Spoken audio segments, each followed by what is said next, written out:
नमस्कार दोस्तों, आपका स्वागत है फाइनेंशियल अकाउंटिंग की सीरीज़ में। चैप्टर चल रहा है हमारा अकाउंटिंग प्रिंसिपल्स का। इससे पहले हम देख चुके हैं कि फाइनेंशियल अकाउंटिंग के कॉन्सेप्ट्स कौन कौन से हैं। बहुत आसानी से हमने उनको समझा, बहुत बढ़िया नोट्स मैंने आपको प्रोवाइड कराए। अगर आपने वो वीडियो नहीं देखी है तो वो देख लीजिए। और इस वीडियो में हम देखेंगे कि अकाउंटिंग कन्वेंशंस आखिर कौन कौन से हैं। इसके बाद वाली वीडियो में देखेंगे कि कॉन्सेप्ट्स और कन्वेंशन में क्या डिफरेंस है, क्योंकि बच्चे बहुत ज़्यादा कंफ्यूज रहते हैं इन दोनों के अंदर। तो कॉन्सेप्ट्स में आपको पढ़ा चुका हूँ, अब मैं पढ़ा रहा हूँ कन्वेंशंस। दोस्तों, अगर आप चैनल पर नए हैं तो सब्सक्राइब कीजिए, बेल आइकन भी प्रेस कीजिए ताकि नई नई वीडियोज़ आपको तुरंत मिलती रहे। मैं हूँ आपका दोस्त अशोक कुमार, आप देख रहे हैं अपना यूट्यूब चैनल एडुट्रिक्स।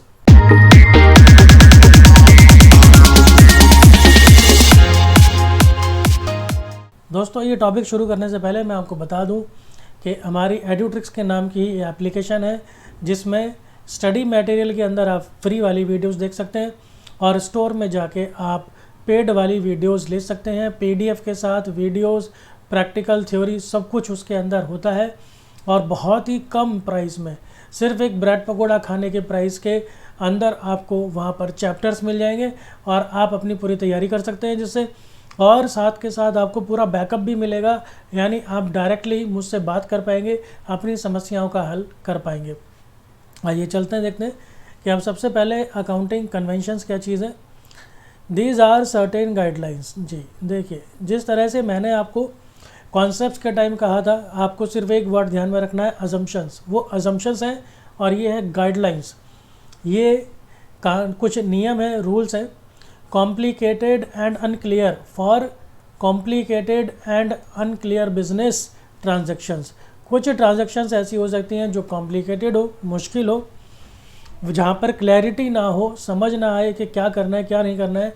ऐसी जगह पर रोशनी दिखाती है ये गाइडलाइंस कि आपको उसकी ट्रीटमेंट कैसे करनी है।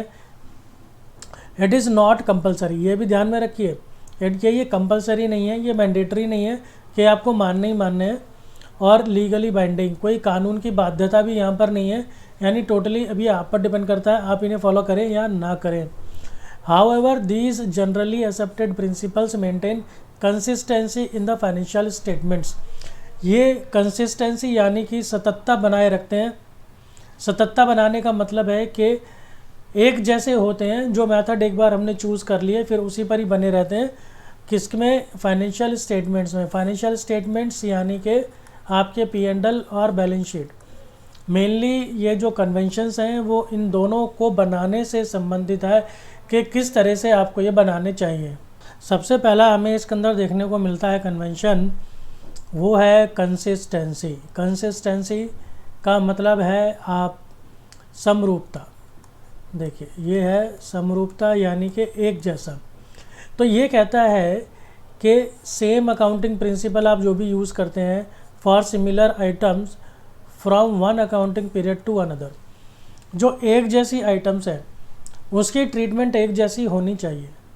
और ऐसे भी आप इसे कह सकते हैं कि किसी आइटम की ट्रीटमेंट आपने जैसी पिछले साल की और उससे पिछले साल की, उसी तरह से ट्रीटमेंट आपको इस बार भी करनी है और आगे भी करनी है।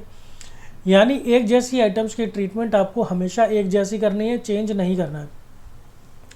When a company decides to follow a particular accounting method, अगर आपने सोचा किसी एक पर्टिकुलर अकाउंटिंग मेथड को हम ऑप्ट करेंगे, it must always follow the same procedure everywhere.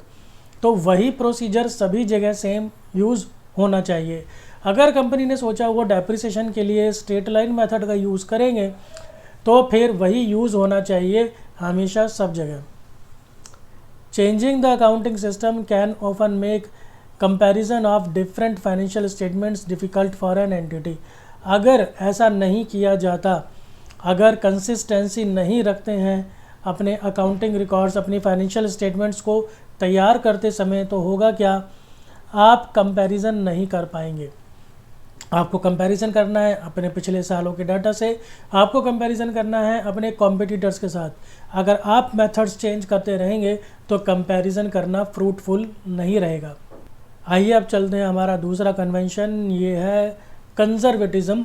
या जिसको प्रूडेंस भी बोलते हैं। इसका क्या मतलब है कि भाई प्ले सेफ, ध्यान से।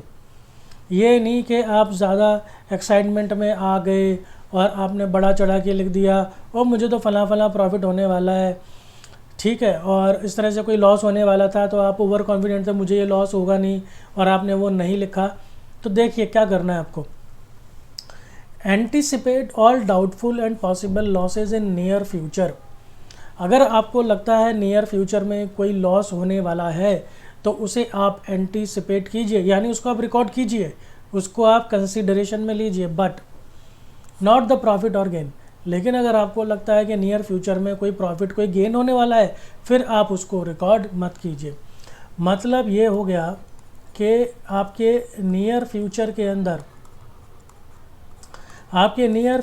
अंदर अगर कोई एक्सपेंस होने वाला है और या फिर कोई प्रॉफिट होने वाला है तो एक्सपेंस को तो आप रिकॉर्ड कीजिए लेकिन प्रॉफिट को आप बिल्कुल भी रिकॉर्ड मत कीजिए। इसी को बोलते हैं प्ले सेफ, यानी जो होने वाले लॉसेस थे उनको तो हमने ध्यान में रखा लेकिन होने वाले प्रॉफिट्स को ध्यान में रख के हम हवा में उड़े नहीं। Hence the business should make provisions for future losses. इसलिए फ्यूचर में होने वाले लॉसेस के लिए प्रोविजंस बनाए जाने चाहिए, बनाए जाते हैं। जैसे प्रोविज़न फॉर डाउटफुल डेट, ऐसा लगता है कोई डेटर होगा जो हमारे पैसे नहीं देगा, हमारे पैसे डूब जाएंगे, उसके लिए बना दिया पहले से ही प्रोविज़न फॉर डाउटफुल डेट। ऐसा लगता है कि नियर फ्यूचर में इतने का टैक्स बनने वाला है, प्रोविज़न फॉर टैक्सेशन। तो ये देखिए प्रोविज़न बनाए जाते हैं, but no provision should be made for future profit. लेकिन फ्यूचर प्रॉफिट के लिए आपको कोई भी प्रोविज़न नहीं बनाना है। इसके बाद अगला देखें, अगला आता है हमारे पास मैटेरियलिटी कन्वेंशन। मैटेरियलिटी कन्वेंशन का मतलब है कि जो भी आपकी काम की चीज़ है, जो भी आपसे संबंधित है, सिर्फ उसी की बात कीजिए, उसी को आप रिकॉर्ड कीजिए, उसी को ही आप कंसीडर कीजिए। आलतू फालतू की चीज़ों को रिकॉर्ड करके आपको किताबें बर्बाद नहीं करनी। The conventions of materiality states that to make financial statements, financial statement मतलब P&L एंड बैलेंस शीट, ये दोनों के दोनों मीनिंगफुल। अगर आपको ये मीनिंगफुल बनाने हैं, अर्थपूर्ण बनाने हैं, काम के बनाने हैं, अच्छे बनाने हैं, तो ओनली मटेरियल फैक्ट्स जो कि इम्पॉर्टेंट है एंड रेलिवेंट इन्फॉर्मेशन है, सिर्फ वही इन्फॉर्मेशन यूज़र्स को देनी चाहिए। It also means necessary information should not be provided, unnecessary information should not be provided to avoid unnecessary burden. आलतू फालतू की इन्फॉर्मेशन दे के अपना भी समय ना खराब करा जाए और जिसे दे रहे हैं उसका भी समय ना बर्बाद करा जाए।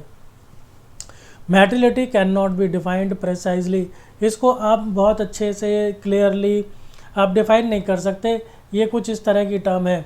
फिर भी मटेरियल और सिग्निफिकेंट फैक्ट्स मीन्स, अब आपको मटेरियल या सिग्निफिकेंट यानी महत्वपूर्ण, इसका हम मतलब बता रहे हैं, वो information which influence the decision of its user, कि जो उसका यूज़र है उसके डिसीज़न को इन्फ्लुएंस प्रभावित करने वाली अगर वो इन्फॉर्मेशन है तो उसे हम वो कहेंगे कि वो उसके काम की है, उसके लिए मटेरियल है, उसके लिए सिग्निफिकेंट है। यानी कि वो इन्फॉर्मेशन अगर उस यूज़र के काम आई, वो उस इन्फॉर्मेशन के आधार पर डिसीज़न ले सका, तो कहेंगे वो इन्फॉर्मेशन मटेरियल है। लास्ट हमारे को इसमें क्या देखने को मिलता है जी, ये है फुल डिस्क्लोज़र कन्वेंशन, यानी आप कुछ भी छुपाएंगे नहीं, आपने कोई चोरी चकारी नहीं करनी, कुछ छुपाना नहीं है। अगर आप अधूरी जानकारी देते हैं, अधूरी जानकारी देना भी गैर कानूनी है, वो भी छुपाने जैसी बात हुई, तो आपको कुछ छुपाना नहीं है। Convention of full disclosure requires that the material and relevant facts concerning financial statement should be fully disclose. जितने भी रेलिवेंट फैक्ट्स हैं, जितने भी इवेंट्स हैं, जितनी भी रिकॉर्डिंग है, वो सब आपको दिखानी है। Full disclosure means that there should be full fair adequate disclosure. अब इन तीनों का क्या मतलब है वो आपको बताते हैं।